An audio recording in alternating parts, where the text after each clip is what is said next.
Good morning student. जैसा कि हमने कल हम लोगों ने पेरीमीटर एंड एरिया में हमने सर्कल को पढ़ा था, तो उसको ही अभी मैंने ऑनलाइन आपको गूगल मीट्स में भी मैंने यही चीज़ आपको पढ़ा रखा।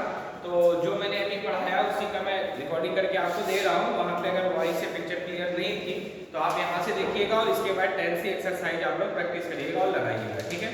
तो जैसे हमने सर्कल का कॉन्सेप्ट पढ़ा था, और सर्कल के कॉन्सेप्ट में हम लोगों ने डायमीटर, सर्कमफ्रेंस और एरिया के बारे में हम लोगों ने पढ़ा था।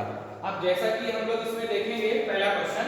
अब जैसे पहला क्वेश्चन बोल रखा है कि find the diameter of circle. Find the diameter of a circle, radius of a circle is 8.8 metre.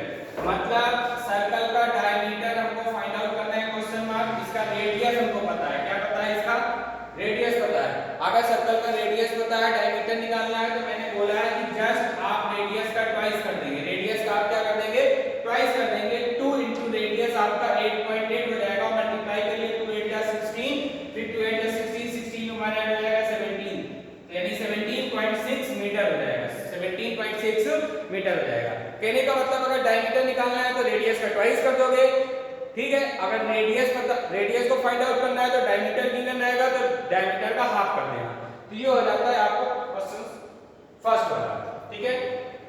फिर इसके बाद अगर इसमें आइए सेकंड क्वेश्चन में आइए, the ratio of radii of two wheel is 3:4। कहने का मतलब जो हमारे जो कितने व्हील्स हैं, 2, चाहे 2 सर्कल्स अलग अलग बोल दे, चाहे 2 व्हील, मतलब कोई ऐसा फिगर या डायग्राम ऑब्जेक्ट ले लेता जो सर्कल का जैसा हो।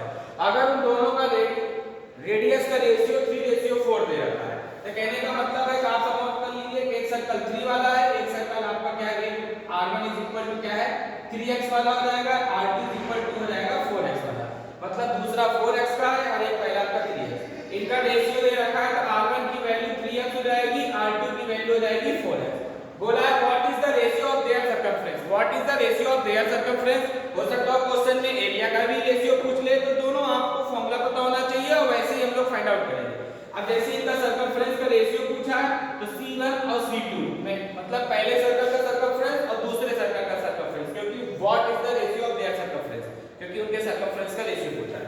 तो सर्कमफ्रेंस का फॉर्मूला होता है 2πr। तो पहला वाला है तो 2πr1, दूसरा वाला हो जाएगा तो 2πr2। अब आपको पता है कि यहाँ पे जब भी हम लोग रेशियो में लिखेंगे तो आपको ये सीधे मल्टीप्लिकेशन में 2π कैंसिल आउट हो जाएगा, r1/r2। r1 की वैल्यू यहाँ पे कितना है 3x, r2 की है 4x, इससे ये कैंसिल हो जाएगा तो 3/4। तो कहने का मतलब इसको रेशियो में लोगे C1/C2 इज इक्वल टू 3:4। तो ये आपका हो जाएगा सर्कम रेशियो 4। इसमें एक आप फैक्ट देख रहे होंगे कि जो रेडियस का रेशियो था वही सर्कमफ्रेंस का रेशियो है। तो आप इस चीज को पॉइंट को नोट कर लीजिए और कहीं लिख लीजिए। कभी भी अगर 2 सर्कल हो और दोनों की रेडियस डिफरेंट हो और उनका जो रेडियस होगा, अगर उनका रेडियस का रेशियो r1/r2 है तो सर्कमफ्रेंस का भी रेशियो r1/r2 होगा। मान लीजिए अगर कहीं एग्जाम में 2 सर्कल और दोनों का रेडियस अगर p/q में है तो उसका सर्कमफ्रेंस भी p/q में होगा। इस बात को आप नोट कर लीजिएगा और ध्यान रखिएगा, ठीक है। अब यही क्वेश्चन मान लीजिए सर्कमफ्रेंस की जगह एग्जाम में एरिया रखा होता, तो आप क्या करते हैं, पहले का एरिया अपॉन में दूसरे का एरिया का रेशियो पूछते, तो एरिया होता है πr²। तो पहला सर्कल है तो πr1 हो जाएगा, दूसरा सर्कल है तो πr2। और फिर पाई से पाई कैंसिल आउट कर देंगे। r1 की वैल्यू 3x है तो 3x का होल स्क्वायर हो जाएगा, r2 की वैल्यू 4x है तो 4x का होल स्क्वायर हो जाएगा। और फिर इस 3x² को आप क्या लिख सकते हो, 3 का स्क्वायर कर दोगे तो आपका क्या हो जाएगा 9x²। अब 4 का हो जाएगा 16x², x² कैंसिल, तो 9:16 आ जाएगा। क्या आ जाएगा 9:16। अगर एरिया का क्वेश्चन में देगा तब, वैसे आगे आपके बुक में है तो आप उसको लगाओगे, लेकिन क्वेश्चन में सर्कमफ्रेंस ही चाहिए था तो हमने सिर्फ यही लिखा है, ठीक है, क्लियर। इसको आप देख लीजिएगा, वीडियो को पॉज करके आप अपना देख लीजिएगा और कॉपी में नोट भी कर लीजिएगा। थर्ड क्वेश्चन अगर आप देखेंगे, बोला है find the diameter of circle. Find the diameter of circle whose circumference is 44। कहने का मतलब है इसका डायमीटर आपको क्वेश्चन मार्क है और सर्कमफ्रेंस कितना दे रखा है 44 सेंटीमीटर। डायमीटर अगर क्वेश्चन मार्क है तो डायमीटर तभी निकाल पाओगे जब आपको रेडियस पता होगा। रेडियस निकाल के उसको डबल कर दीजिए। तो सर्कमफ्रेंस अगर 44 है तो आपको पता है कि सर्कमफ्रेंस का फॉर्मूला होता है 2πr, और सर्कमफ्रेंस यहाँ पे 44 दे रखा है, ये 2 रहेगा, पाई की वैल्यू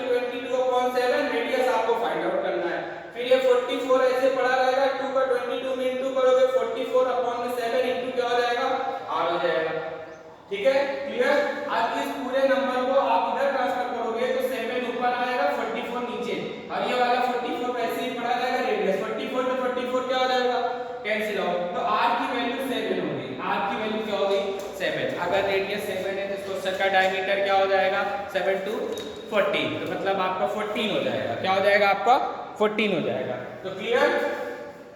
तो ये 3 बेसिक क्वेश्चन मैंने आपके एक्सरसाइज से लिए हैं, इसको आप ध्यान से देखिए, समझिए और नोट करिए। इसके बाद आप अपने एक्सरसाइज की प्रैक्टिस करिए। ठीक है, थैंक यू।